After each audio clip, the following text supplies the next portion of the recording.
All right, guys, we are back on Shattered Darkness. We are here with episode number 53. I am joined, as always, by my co-host, Elliot Osterus. How you doing? Good. And today we have Jeremy and Amy Holton back to finish up part 2 of their episode. How are you guys this morning? Doing well, thank you. Doing well. We're either so slow it takes 2 episodes, or No, man, I just think that I think it's your story. Your story just has so much inspiration in it that I didn't want to do any disservice to you guys by cutting it too short. So, and also we want to make sure that you guys are tuning in, and our episodes aren't too long and you get bored. But anyways, I want to plug Love Shack, our first basically corporate sponsor. This is the building that we're in down here in the space shooting at Love Shack down on 4th Street. If you guys are unfamiliar with Love Shack, it is Northern Colorado's only mocktail bar, 120 East 4th Street. It's amazing. This building is incredible. It's super colorful, full of life. You can come down and get coffee, great mocktails. They have a great menu. The building is massive. They have tons of event space to rent out. So all kinds of events to high school graduations, whatever you guys are thinking. Han Kasser is the owner, and he's open to whatever. So or just business. You just want to come down and have a meeting. Honestly, this space is amazing. The Love Shack Mocktail Bar, 120 East 4th Street. Come check it out. we're as corporate as a small business gets, I guess. I say corporate. I'm trying to sound all professional, It does sound real big. Yeah, it does, right? But they're a corporate sponsor. It's a real business. I also do want to just mention our actual in-person networking thing that we're doing called Beyond the Buzz. It's every other Friday here at the Love Shack Mocktail Bar, 9:30 to 11. So really Northern Colorado, sober business owners, really anybody that's sober curious or just looking for non-alcoholic environment, come check it out. The next one is not this Friday. I don't even know what date it is, dude. What's Teaching. So that'd be the 29th? Does that sound right? Yeah. Okay. 29th, whatever. The Friday is around that date. Come check it out. February.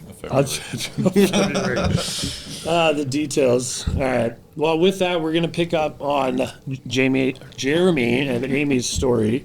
And if you guys tuned in last time, we kind of left it really with the hook of the stroke, what happened last September.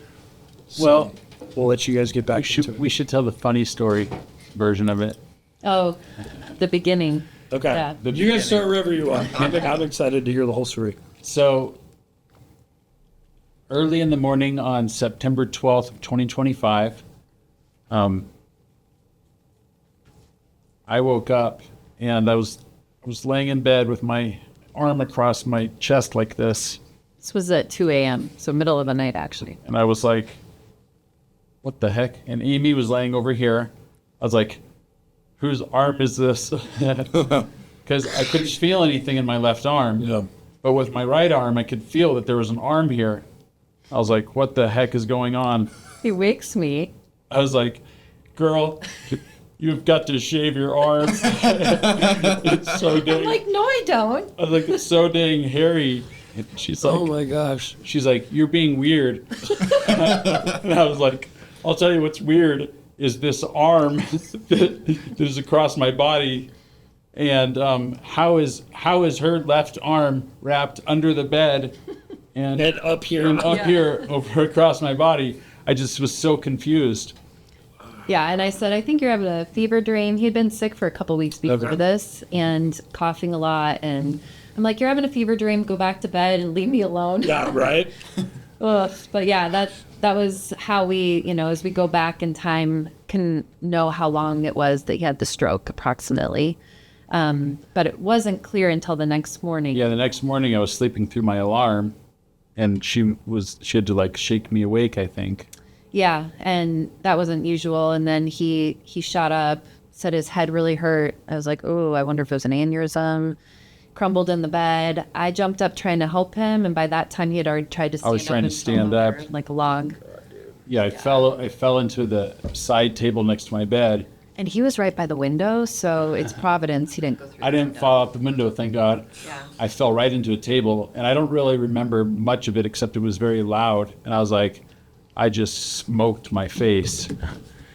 And I hit my ear right here, chopped my ear in half when I hit the table. And I was laying on the ground, and I was like, am I bleeding? Am I bleeding? She's like, yeah, you're bleeding. I was like, she calls 911. And I was like, you don't need to call 911. Typical guy response. Yeah. I was like, So I have him on. He's like, hang it up. Like, okay. so What are we gonna do? They're going to call you back like crazy. we'll get in the car and we'll make it there. I was like, I just need help going to the bathroom. I just need help. Too late. Yeah, it's like, she's like, you're already going to the bathroom. So I'm laying on the ground bleeding and peeing everywhere. Dude, Jesus. So yeah, that was the start of everything. And then they came and immediately said stroke, positive. Well, for stroke. she called 911 again. Right. Yeah. And it seemed like a second later, there were sirens and there were people at the house. Yeah. And I heard them saying, the EMT saying into his walkie, he asked me a bunch of questions. He's like, can you feel this? Can you feel this? Can you move your toes? They did some tests. I hear him saying to his walkie, positive for stroke, positive for stroke. I didn't even know what a stroke was, except like, It's not good. you don't want to have one. Yeah. But what I will say is from the beginning, he, and we'll share more of his attitude through this whole thing. But as they're taking him off in a stretcher, he's doing this to me. I'm okay. I'm okay. As I'm crying and pain. Yeah, dude. He's just trying to keep the positive. Yeah, absolutely. So, yeah. Gosh, that is wild. I mean, and honestly, like, what's going on inside of you at this moment? Like, that's a heavy moment. Yeah. And I love that you guys make light of it, like that's really probably the best way to deal with trauma, but like really truly, I think for our listeners, like that's gotta be pretty fucking scary. It was. I think, I describe it as like a supernatural power overcame me that from that day on, for better or worse, I have not been very emotional. Yeah. Which I tend to be an emotional, empathetic, anxious, neurotic type personality. And with this, it was just this like, okay, what do we need to do? What's the next step? What do I need to do now? How do we maintain the right attitude as we come in this room? How do we maintain the right words to keep positive and faith and worship and anything else? How do you guys like take me through that? Because that to me, one, it's an uncommon response to trauma, to immediate trauma, right? Like you guys recognize in the fire that like, this is how we need to respond to this. And I think that there is so much inspiration inside of that because I think a lot of people look for that, right? Like, so let's talk a little bit about that, like where does that come from? Hey guys, I just wanted to take a quick minute to cut out from our conversation and say, Elliot and I have noticed that about 75% of you guys that are listening to our content and engaging with us have not actually subscribed to the channel on YouTube. So right now, I would love it if you guys could just stop what you're doing, go click that subscribe button, all the follow buttons on social media. What this does is it helps us grow our impact. It helps us grow our guest list, put together better content, basically grow our network, our brand, so that we can create better content for you guys. So it's a huge, huge help for us if you click that subscribe button right now. Thank you so much. I mean, first and foremost, our faith. So Yeah. the empowerment of the spirit in times of trouble and trauma, Yeah. we can rely on the Holy Spirit who comes and helps us. I remember years ago, a mom that I really respected talking about, our worst case fears and that there's not grace for our fears, but there's grace for the moment when God gives us that terrible thing we feared. Right. And so It's like you're forecasting doom, and it's like these worst case scenarios, and you're like imagining what if that were to happen, stuff you used to lay in bed and worry about at night. with your kids, with, And it's like you're freaking out, and it's like, yeah, because you're living in an imaginary world at that moment. Right. You don't have the grace of God to handle something that's not even real. Yeah. But God is an ever-present help in times of trouble. Yep. Psalmist says. And I want to talk about that too, the faith aspect of this, because I completely agree with you. And I think for somebody that maybe doesn't understand faith, like, and this is something I'm recently learning, right? Is like faith really is a submission, of like, I am this broken thing. I don't have what I need to emotionally, physically, spiritually survive the things that could potentially happen in my life, right? And every human being on earth is the same in that regard, right? So it's not necessarily this list of things that we have to do, right? Of like, hey, if you don't do this, you're going to get the fire of God breathed down on you, right? Like, that's not it. It's submission. It's admitting, hey, I'm broken and I'm never going to be able to get through this without being able to surrender it to something bigger than myself. Yeah, the Apostle Paul says that he's talking about his own, what he refers to as his thorn in the flesh, some trouble that he has in his life that God has permitted. He refers to it as a messenger of Satan. So interesting the way the Bible talks. It's like it was a messenger from Satan, but God is somehow still in ultimate control over it. And he says this thorn in the flesh, as he's trying to manage his troubled life, he says God's power is made perfect in our weakness. Right. And I think to your point, it's like, you've got more trouble than you can handle. And so submitting to the only one who can handle it, and being willing to admit, I don't have the resources intrinsic to myself to handle. I mean, I'm thinking about this a lot right now because my life has been drastically altered. You're in the middle of suffering and it's like, I don't have the strength for this. And it's like, yeah, well, you do have an infinitely powerful God, and surrendering to him and putting hope in him is where you find unusual and you might even say supernatural strength to handle more than you can handle. Well, and I think series of suffering will prepare you for seasons like this, which, our last 8 years it has felt like a Job story of like one wave of hard after another, just kind of back and forth with things that we didn't expect or count on. And I feel like the verse, you'll have to help me with it, but there's a verse that says, count it all joy when you experience trials of many kinds, because your suffering produces perseverance, and perseverance character, and character hope, and hope will not disappoint.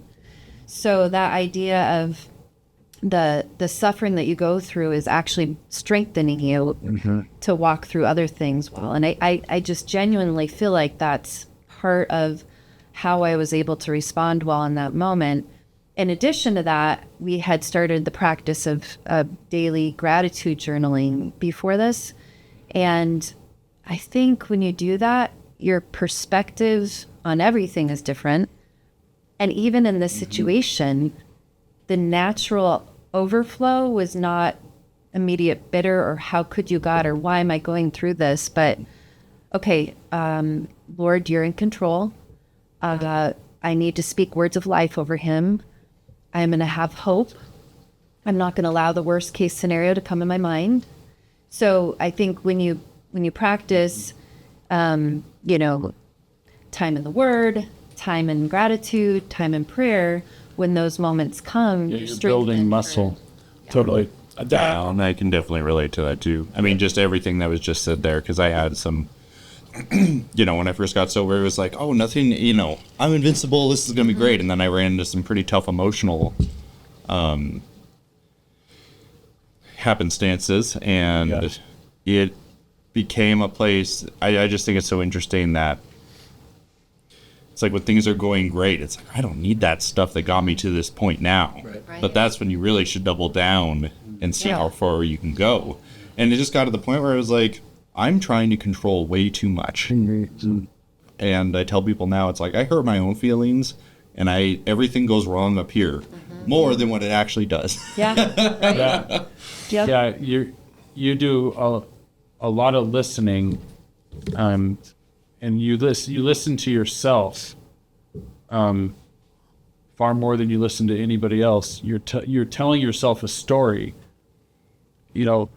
and you're a theologian as well, you're telling yourself a story about God. You're telling yourself a story about your life or your fate or the universe. And it's like you're always an interpreter. Human beings are always interpreters. And you're interpreting your suffering, you're interpreting your circumstances. And you can either tell yourself the truth about who God is, or you can let your circumstances tell a story to you about who God is. Or who you are. Or that's what I was going to say. Exactly, yeah. And it's actually, with all that we're learning about the brain rewiring with what is Neuroplasticity. Yes, the neuroplasticity. You're rewiring your brain with the way you think. Yeah. So the more you reinforce it in truth Right. and beautiful things, that's what comes out, and that's how you live your life. You know what? It's funny because I look back, like when I started doing gratitudes, in my brain, I was looking for this magic pill, right? Something that's going to just change my situation immediately. And this just doesn't exist, and it took me a long time to realize that, like, gratitudes, being grateful, writing down what I'm good at, focusing on, like, all of those things is just building that armor, right? It's strengthening the armor for when life does bring a storm your way, right? Because then you can immediately respond to it in the way that you guys have. Because you've built some muscle. And this is the favorite, like, I don't even necessarily want to focus so much on the stroke side of the story. Like, I want people to realize how devastating this was for your family, and for you personally, like, everything, dude. Like, I want you guys to finish telling the story, but, like, what I really want to focus on and highlight in your story is your response to trauma, right? Because it has leveled me. Like, it's beyond inspirational. There's really no words, right? Like, it's just, I mean, it makes me want to cry, man. Like, it's just so unfair that can happen. And it's so easy as humans to respond to it as a victim, right? Because especially this, like, you don't deserve this, right? You guys were pastors before this. Every moment of your adult life you spent pouring into other people, right? And that to me, like, you want to talk about unfair, that's unfair, right? But you've chosen not to view that, right? And not to go there. And that just makes me want to cry, dude. Like, that's the kind of stuff that if we as a race of people would just respond to life this way, like, we talk about God all the time on this podcast and faith because it has changed my life. I don't give a shit if anybody else believes in God, right? But I want to share the experiences that I've had because they've changed my life in such a positive way, right? And they've helped me develop a real purpose in my life and something that I love.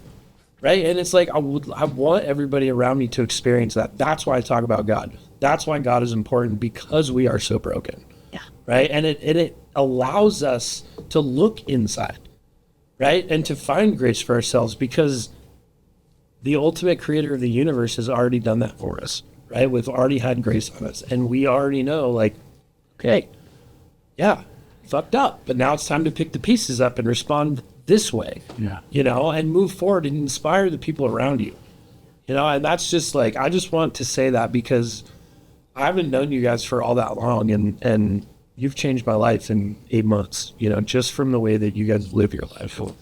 It's crazy. So I just want to say that, like, I just want that to be out there. Like, in my opinion, you guys are setting the best example.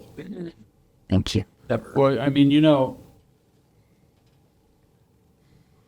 we talk about, everybody kind of knows in theory you shouldn't live like a victim, and it's not because people aren't victims. Sometimes unfair things happen to you, and the question is, are you going to interpret? Like I said, we're all interpreters. Are you going to let the interpretation of I'm a victim turn you into some sort of embittered person who's always focusing on what other people should have done or what God should have done? Or are you going to take responsibility for what you can take responsibility for? And are you going to inform your mind with the reality of who God is? I was going to say a second ago, a lot of times we let our circumstances interpret to us who God is. And as soon as you start doing that, you're in trouble, because your circumstances will lie to you. You know, bad stuff happens, and you're like, if bad stuff happens and you're letting that teach you that's who God is, then you will not trust him. And if you don't trust him, you will not go to him for help, because you don't go to people that you don't trust. Like, and I think that's the coolest thing about, you know, the Christian faith, and, you know, other faiths too. Like, it's a personal relationship, right? And I speak to God, and I speak to Jesus, and I pray like I would talk to a friend. You know, and it's like, it's not even necessarily about getting on my knees and folding my hands and all of these things, right? It's what's going on inside, right? And dude, I'm telling you, man, and if you let God tell you who he is, and let God then be the one who's informing you, then that can give you a lens for interpreting your circumstances. If you let your circumstances tell you who God is, you're going to misunderstand God. But if you let God speak for himself, he has given an abundance of clarity who he is to us in the Bible. And his loudest statement about himself is the person of Jesus Christ. Jesus is God's clearest self-revelation.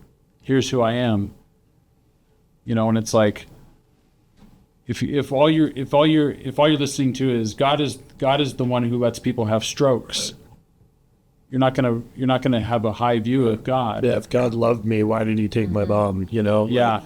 And that's, But if instead you're saying, God sent his son to live a life that I couldn't live on my behalf, and take a punishment that I deserve on my behalf, so that I could know him, if that's who God is, then that gives you a different lens for interpreting the bad things that happen in your life. Right. Because you're not questioning whether or not he loves you.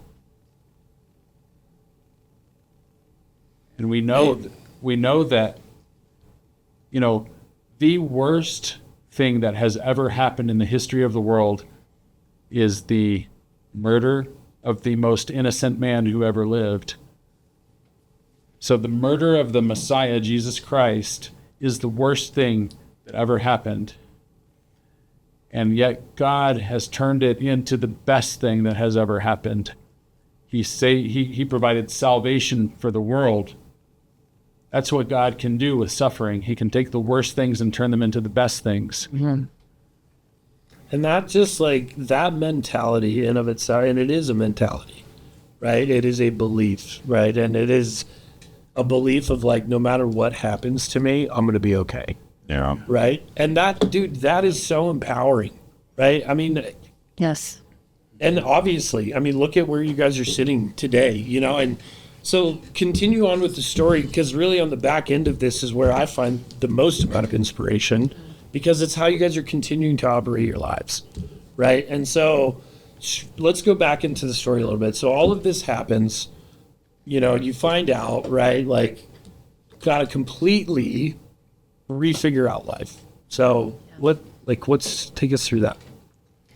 I can't remember if we shared any of this story last time, so, you know, forgive me if there's any repeats here, but, you know, I was somewhat probably from shock, and maybe, I don't know, my disposition was so positive that when we got to the ICU and the neurosurgeon removed the clot that caused the stroke from a tear in the artery, he came to me, and Jeremy was out, and he several times over the next few days was kind of almost like nose to nose with me, and Amy, he could die.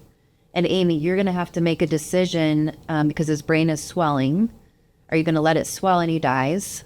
Or are we going to potentially do this risky surgery to open it up, and he may end up in worse condition than he is now? And I'm like, we never talked about this. I don't know, but I'm not going to let him die. Yeah. I have, you know, I'm not going to take that into my hands at this point. So So, and yet there was still a peace through the whole thing. And part of that I attribute to telling the story.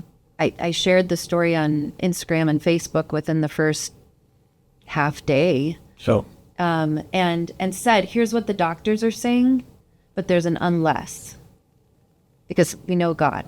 So unless God does the healing, unless God does a miracle, and he can. And it was that I was asking people to pray into with me. And I think we all, the girls and Jeremy and I mean, it's all a blur to you really, but we felt the presence, the peace, like a miraculous presence. And to this day, I know people that work in that ICU, and in fact, we know one of them well. And she said, people still talk about you guys at MCR and ask how Jeremy's doing, because there was something going on there that was supernatural. And by day 3, supernatural is exactly what happened, because as I was at that point where the swelling would either go down or get to the point they had to do surgery, it went down and they didn't have to do surgery. And then we were told he would probably be paralyzed on his left side, maybe forever, because 2/3 of the right brain was completely dead tissue from 8 or 9 hours without blood oxygen to the brain. And yet on day 3 or 4, we had a friend come over, pray over him. One of our daughters was there, and as they were praying, or later that day, Lefty started moving. he started moving his left foot. And by that night, it was just him and I in the room. He had a heavy boot on his leg. And he's like, "Look, babe," and he's lifting it in the air. And we had all the doctors come in, and they're like, "This is amazing." So we saw miracles early on. yeah. I think what's challenging now is it's really tapered off, and Sure. it's not as supernatural and powerful. It's living in the day-to-day and having to depend on a God for grace with a life that we thought was going to be very different. And that's too, like, talk about faith in that too, right? Like, because that's a huge piece. And somebody told me this one time that really hit me. I think it might have been Cash, but like recognizing what season of life you're in, or like what season of life God has you in. It might have actually been you that told me this, but it really struck me. It's like, dude, that is like, if you can have that ability to know where God has you in your life, right? Am I in a place of surrender where I really need to have true faith? I don't see the next step, right? I'm not sure what this looks like out here in the future, but I know I've got this, right? So having that faith piece, right? And what does that practically do for you as a person, right? Like, that's what I want to focus on too, because I think that people look at faith and spirituality as this thing of like this checklist, right? Again, I've said it, like, I've got to do this thing, I've got to do it. It's actually a tool, right? If you let it, it really benefits us as human beings, right? Because if you have faith, you don't have to worry about that shit, right? You don't have to be like, oh my gosh, how am I going to figure this out? Right? You don't have to focus so much on these things that you shouldn't be focusing on, right? It frees you up to focus on what really needs to be focused on. So, and then it's crazy how the world just kind of puts those things in place for you. I mean, we're not, like, we wouldn't say like, yeah, our big help in this time was religion. Like, we would say our big help in this time is God. Yeah. The suffering, like, where is God in suffering? Right. And the amazing reality is that because of what Jesus Christ has done, and what the gospel tells us is that Christ did what he did so that he could bring us to God. This is in 1 Peter chapter 3. That Christ suffered for sins in order to bring us to God.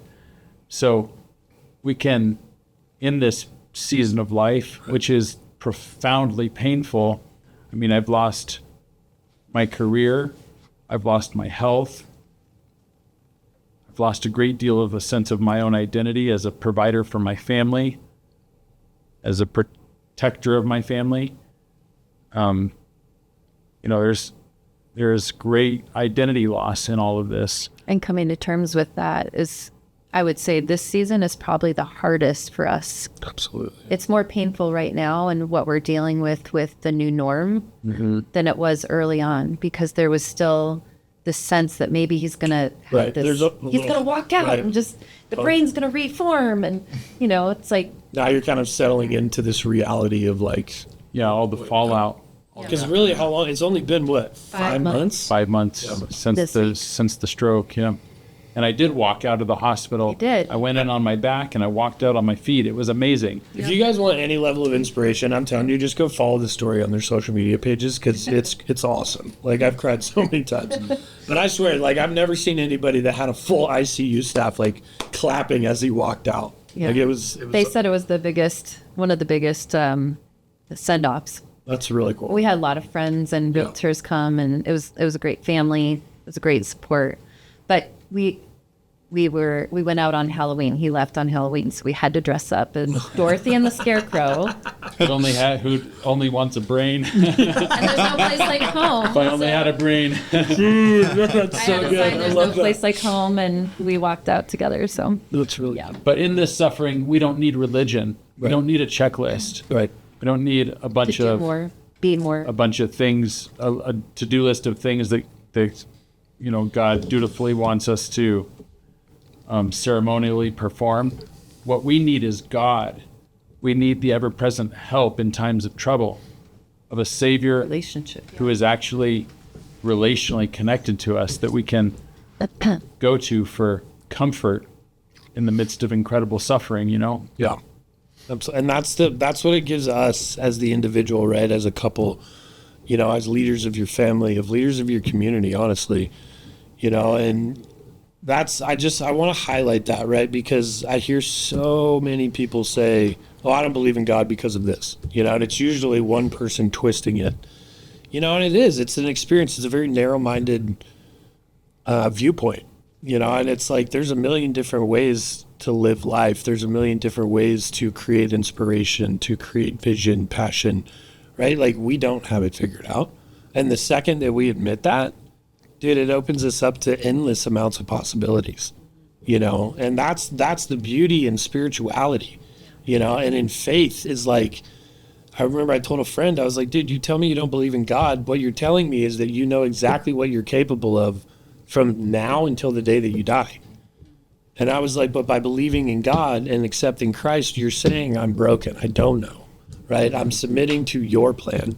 And you're going to go It's into actually areas of... freeing. Exactly. That's what I'm saying, dude. Like, you want to live life spontaneously? You want to go have this addict mentality, right? And go experience real life? Dude, that's what I'm saying. Like, that's what faith provides. It's not this binding agreement, right? Of like, if you don't do everything right, I'm going to spit you out of my mouth, right? Like, that's not what it is. Yeah, one of the things you get freed from through faith is self-reliance. Yes. Self-dependence. Because it turns out self is very limited in power. Like, I can't even depend on my friggin' vessels to work correctly. Good.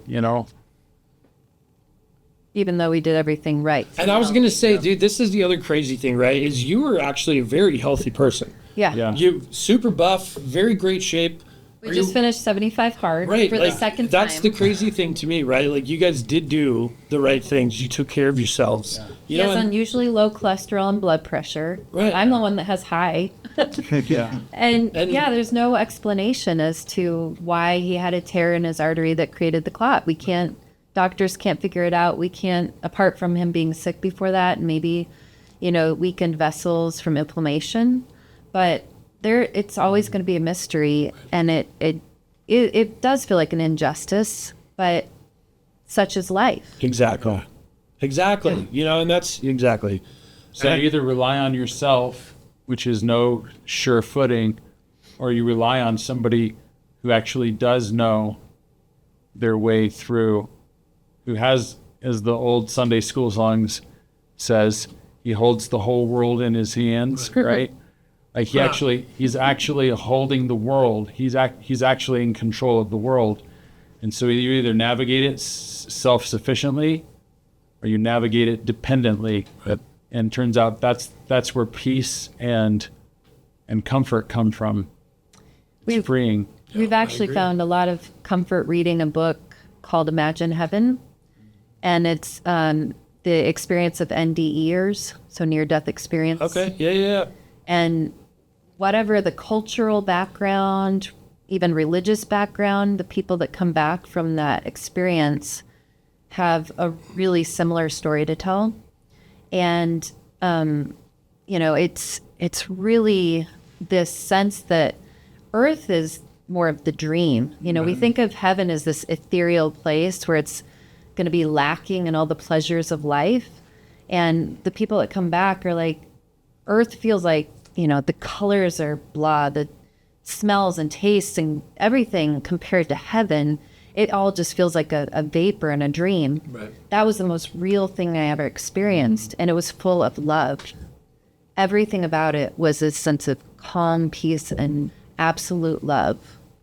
And these people all have a calling, if they're sent back, they sense to give that love and share of God's love. Yep. So that has been really comforting to us because we act like this is ultimate, and we all know it's not. And I think that I actually think that we're designed and created that way for, we are for a purpose, right? For that relationship with Christ, and that's what he wants, right? Is ultimately he just wants us to take those steps toward that. And then he'll meet us halfway, and oh, dude, it's crazy. Like, I've been really excited to sit down and talk with you guys about this because, and this is something Ellie and I were talking about prior, maybe with somebody else, but what people don't highlight, right, is the grind, is the day in, the day out, how do you actually manage that, right? Like, how do you go from this place of 75 hard to being in a wheelchair, and where does that those mental gymnastics, right? Like, that's what I want to talk about, because that's where the rubber meets the road, and that's where I think that people can really find practical advice that they can apply to their life, And I just want to reframe all of this stuff and focus on those little details that maybe as a believer, as a faith-driven person, come naturally, right? You guys have spent so much time of your life strengthening your armor as a couple, as individuals, right? So it doesn't surprise me that you've responded to trauma this way. She really set the tone. I mean, I was cracking inappropriate jokes every time I was conscious. Dude, that is a healthy thing, man. He had the best sense of humor in the hospital. It was... That is such a good thing. Like, I really do think a positive mindset, like, that's going to just make it so much better. Yeah. So I wasn't really even trying to be positive, but she set the tone, and then she wouldn't even let people into the hospital room without telling them, there will be nothing spoken in this room apart from things that are hopeful, things that are life-giving, encouraging, and we're going to believe the best. So she put a guard over my life when I couldn't be there to do it for myself. And she created an atmosphere of hope. And I can't even tell you how many people were saying things to me like, you're gonna do great, you're such a strong person, you've got such a great attitude. I'm like, I don't even have any conscious memories of like doing anything, just people speaking all this affirmation to me. I was like, you don't even, like the doctors and the nurses saying stuff like that to me. I'm like, you don't even know me, and you're telling me I'm such a strong person and I've got a great attitude. And so I had all these people speaking like that identity over me because of the atmosphere she created. It's amazing. Like, it's what everybody in life longs for. Oh, I think everything in this dimension, because even plants grow much better if you speak nice things to them. Exactly. You know, and just like, that's what this is.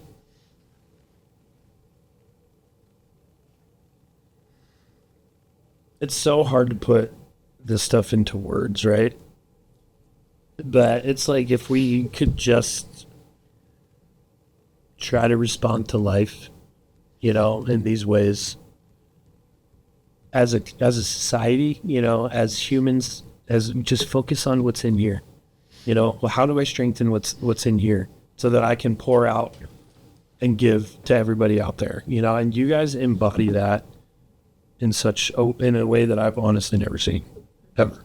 You know, and this is the other thing. I met Jeremy through EXP, through your guys' current real estate company. I was there for a little while, but this is how I really connected with you. As I was starting this podcast, I was doing this thing. You guys were working on the $1 Million Marriage. You had just written a journal, and you're like, dude, I want to sit down with you and help you put this together. And that's what we did, right? You helped me write a journal, so you're helping me, right? Like pouring into me while doing this. Stroke happens, and then 3 weeks later, you're reaching out to me like, hey man, like, how's it going with the journal? How's it going with the podcast? Like, that's who you guys are.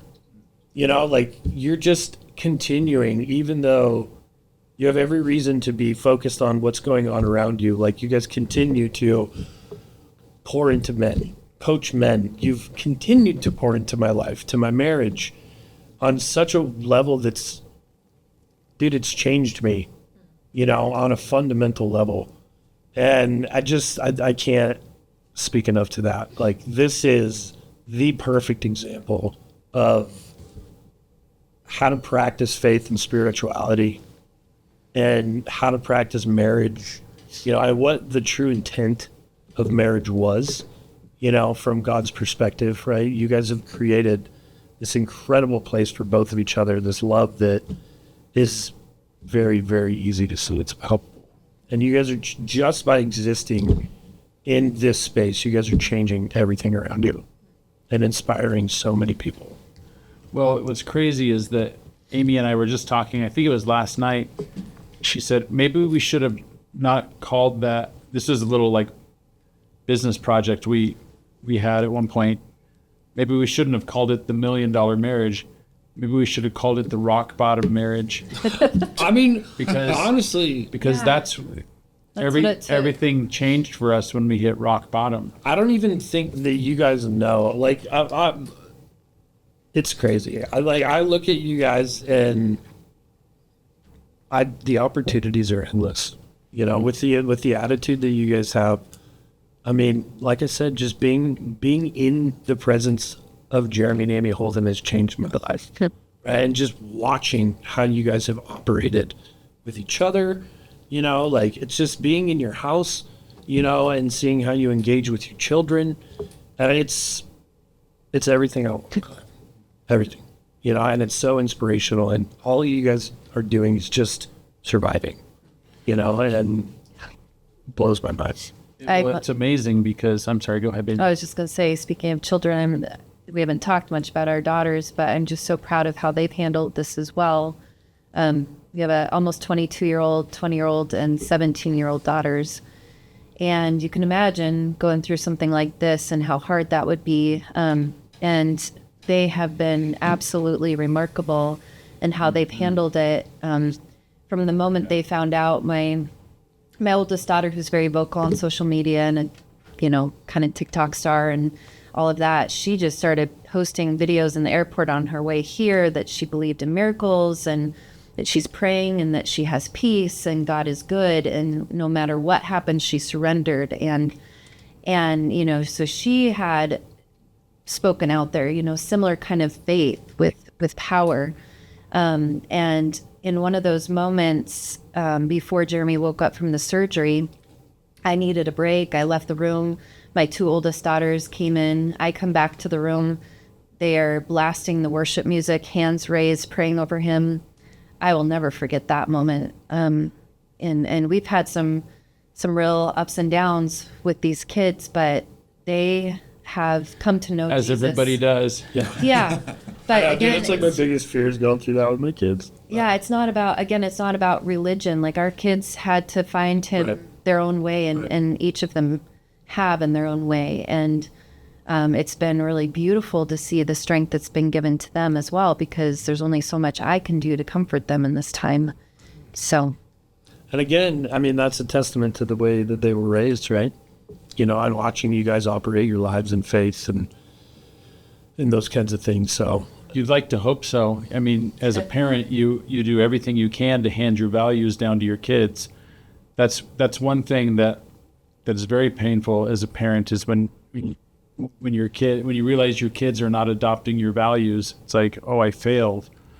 And you never know. I don't think you ever know to what extent, as a parent, you're when your child isn't going in the direction that you had pointed them toward. You never know to what extent that's your child's responsibility or your failure as a parent. But once again, you just have to live in the surrender to a God who knows what he's doing. And he's got the whole world in his hands. He's got your children in his hands. He's the hound of heaven, as C.S. Lewis once said, and I don't think you'll outrun him. Yeah, absolutely. And I can relate to that a lot too, because when I was in active addiction, a lot of, I wouldn't call them arguments, but disputes between my mother and I. She's like, how did I fail so hard with you? And I'm like, you didn't do anything wrong. Yeah. There's nothing that you did. I'm making my own choices. Yeah. And, and I'm like, I don't know why I do this. I just do, Yep. And my parents' attitude, both my parents, I wouldn't say were heavily into religion, but they were exposed, and they did not take that attitude with me. They just let me. Right. They're like, if he wants to, he will, and if not, that's up to him. Okay. So I didn't have any background in church or any kind of formal belief system, but I just kind of found my way with it until, I had a number of experiences that I was like, this is undeniable, that there is a power greater than myself, for sure, out there. I look forward to hearing more of that story. I'm too, man. Like, it's just. If you got 3 hours to burn, I have both of my parts. Both of my parts are on the podcast. He's like 50 and 51, but no, he's got a cool story.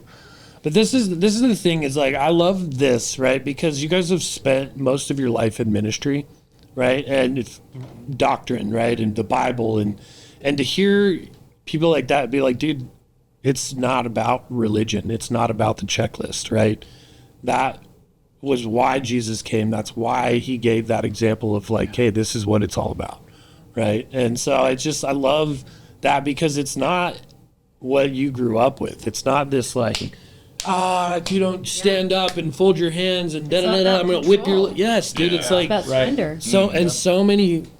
So many people have just been burned by that. Yeah. And it continues to happen inside of the church, moral failures and things like that. And, it's like, if we're going to have grace for ourselves as addicts and things like that, like these churches and these buildings are run by people, right? They're imperfect.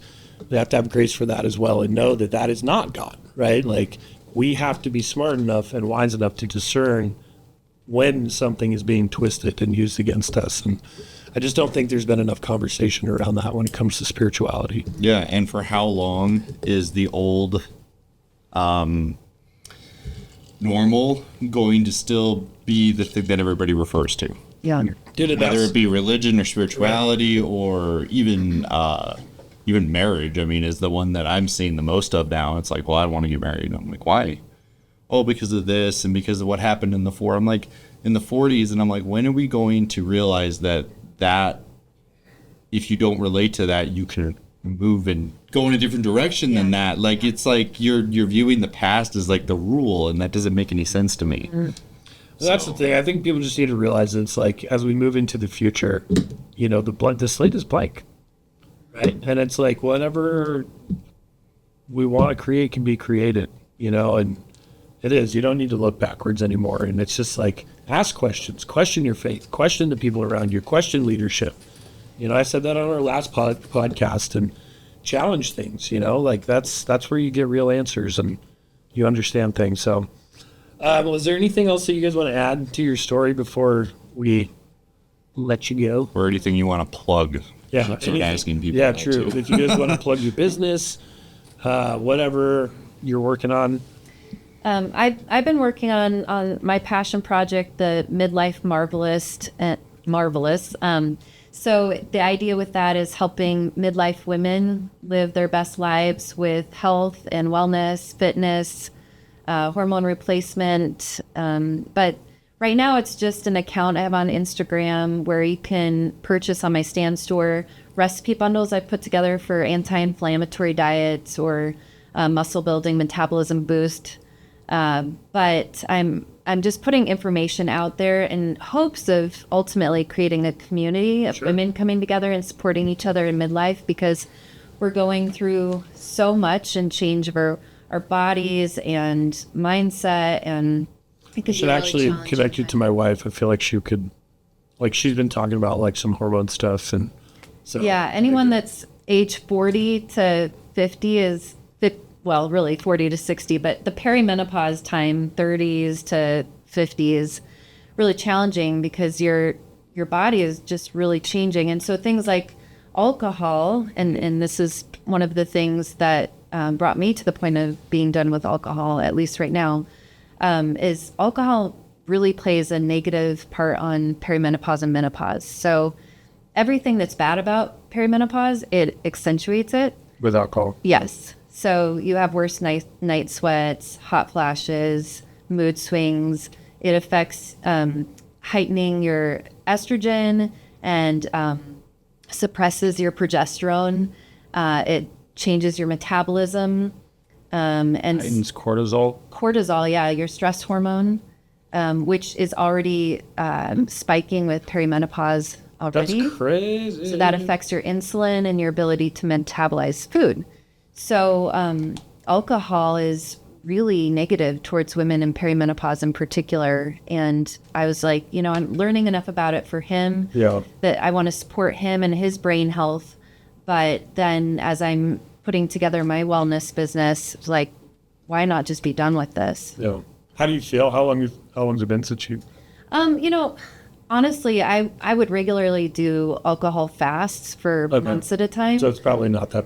But I started January 1st of saying I'm done with maybe an occasional way down the road, a glass of wine here or there. But I've been done since January 1st and feeling great. And just learning a ton about health and nutrition and how that affects our bodies at this point and living to our best ability right now. The other piece of it that's really important to me is building muscle. So weight training, heavy weight training, not overdoing cardio, but getting your steps in, things that actually help you not raise those cortisol levels and increase your metabolism. So Dude, my wife totally needs to talk to you. I will welcome I'm going to text her after this. Yeah.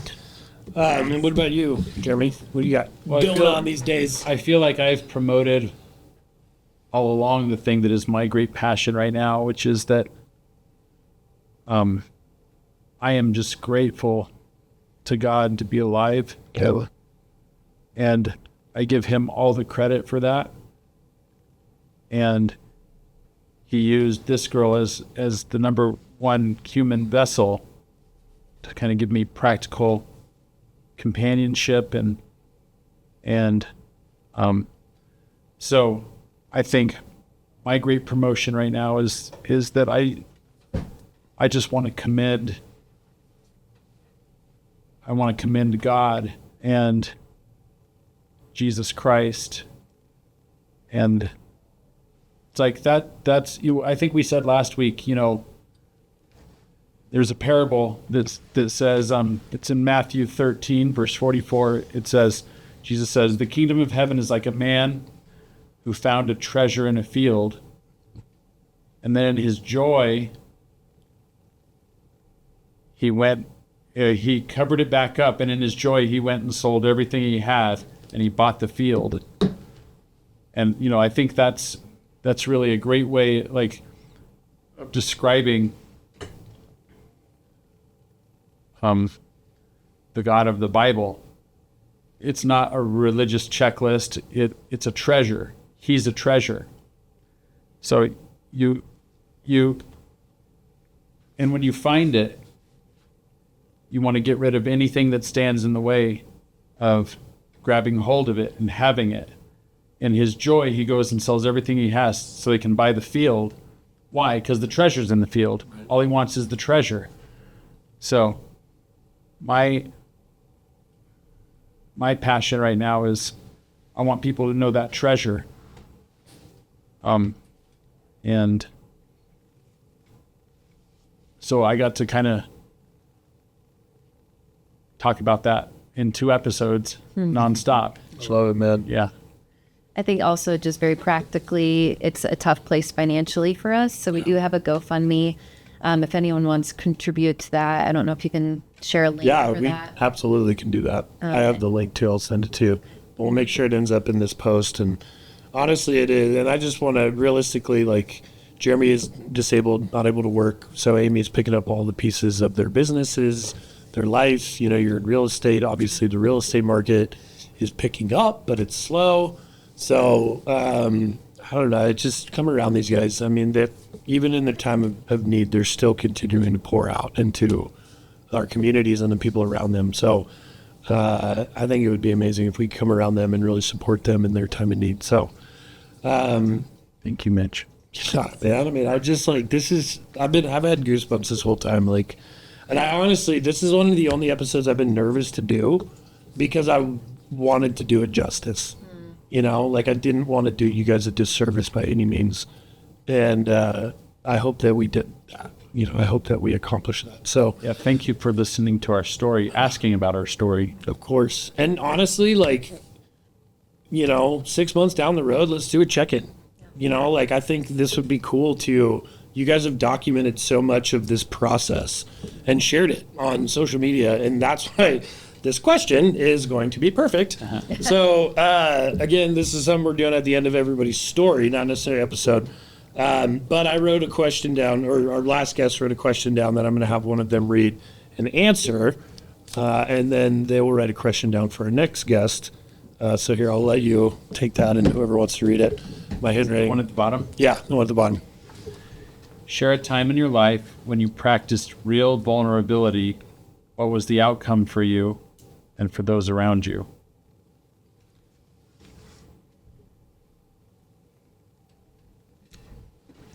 I think we tend to be a couple that shares vulnerability quite a bit. I know, I was like, this is such a big question. Like, just look at their social media Even to page. the point where our daughters are like, Like, what the hell are you doing? turn it down a little bit. So I think it's obvious throughout your story that vulnerability has been a huge part of your guys' life. But I guess the second part and third part of that question is probably more what's relevant in this situation. I think vulnerability, like, you can be vulnerable when you feel safe, right?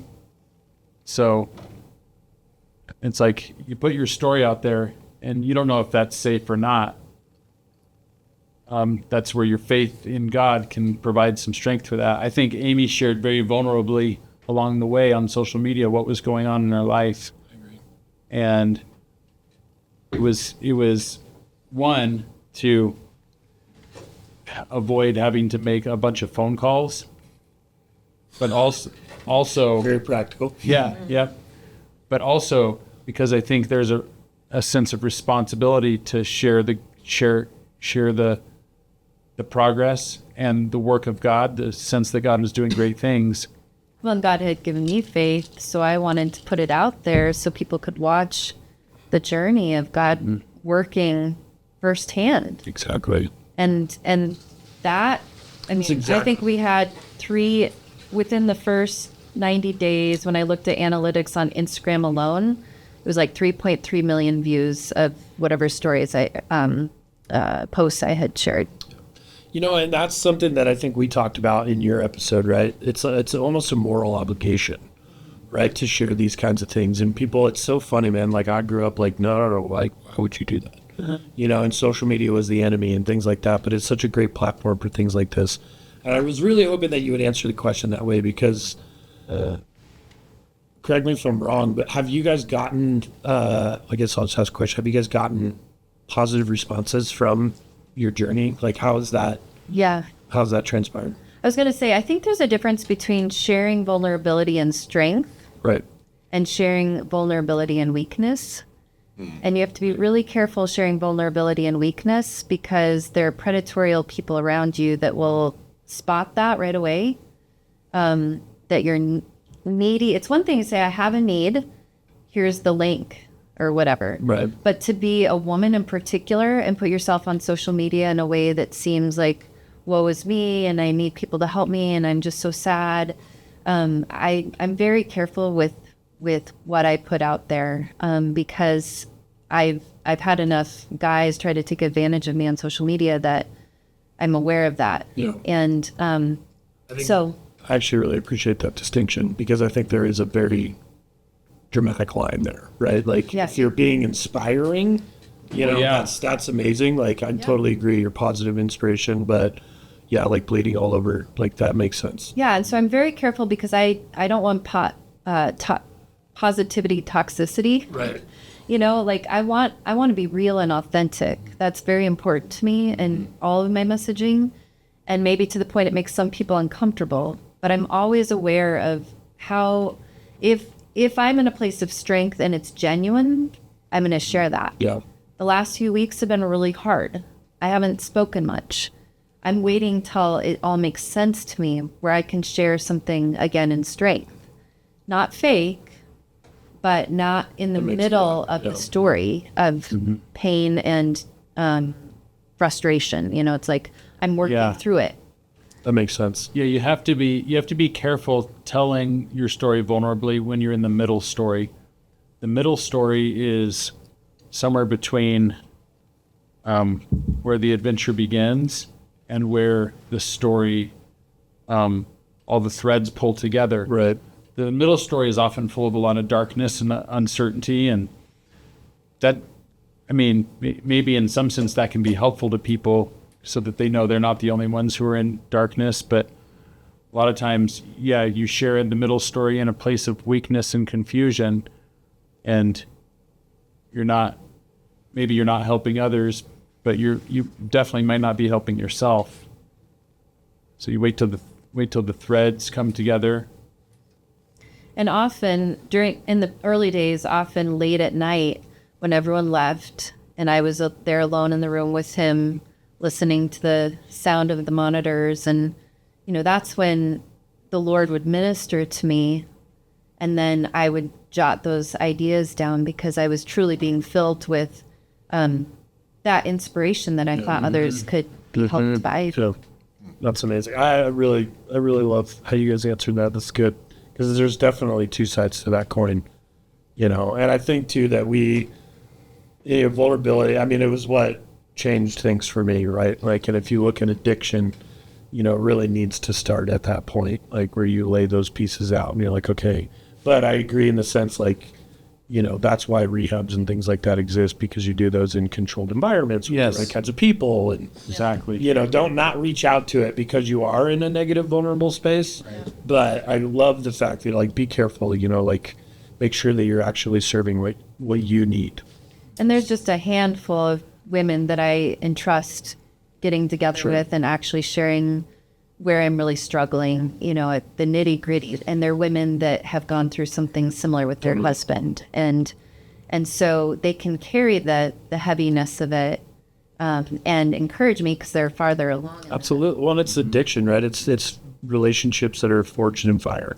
Yeah. And so, that's absolutely necessary. But, go ahead. So, it kind of, what you just said, Amy, kind of goes back to that training that muscle. Yep. What you were talking about, Jeremy. I like to envision it of like you have rubber bands and you're pulling them like this. And every time you add another one. Yep. And every time you pull it, you're adding another rubber band. Yep. I get comments a lot. It's like, dude, you're doing too much. You got to slow down. I'm like, no. I can handle it right I now. can handle this, and it's like, yeah, I add another rubber band, and sometimes I'm like, I'm burned out for like 2 days, and then I'm okay, Yes. and being careful of who you take counsel from. Yep. Be careful who you take Yes. counsel from. That's good. That's a good point. Yeah, like listen to people who have what you want, Right. Yes. but also more importantly, who have been where you are. Yes. Yeah. Because there's a lot of people who have what people want, but are they where you have been? Right. Because if they haven't been where you've been, Yeah. well, what are you going to do with the information? And that's why I love the communication piece so much, right? Like engage, leave comments, things like that. Because we're always, even if it's negative stuff, we're always wanting. I actually enjoy getting the negative comments because I'm like, you know what? What's behind all that, right? Like, let's sit down and unpack that and talk about that. And that's where I love those conversations and stuff like that. But And I would say that it's very important to have, a handful of people that, there's a lot of things in your life where you're going to keep your cards close to your chest, and that's okay. But to have your little handful of people that you can really open up with. yeah, absolutely. I have like three. Yeah, and that should Yeah. be, that's really, Yeah. and then to have somebody too that you're like pouring into, Yep. and to be looking backwards and pouring what you're learning into somebody else, right? Applying it, and then, Yeah, there's always someone stages above you and Right. stages below you. below you. And then somebody right on that same level with you, that's going through it with you. So, And that's just the importance of community, right? exactly, man. It's like you gotta have some people. And those people may rotate, like, No, 100%. like that could change. They will rotate. Yeah, exactly. So, yeah. Well, is there anything else you guys want to add before we wrap her up? I don't think so. Just very grateful. Thank Yeah. you for having So us. are we. Thank you. Thank you guys for being here and sharing your story. And honestly, just thank you for how you continue to engage in the community and the world. Like it's inspiring. And Thank you. I have learned a tremendous amount just from spending time with you guys. So Well, you've been a huge encouragement to us, Yeah, so thank just you. know that. I really appreciate that. Well, you guys are incredible. We love you so much. Thank you to the listener for tuning in. And we'll have more content for you coming up. Like, subscribe, click the buttons. We'll see you guys next week.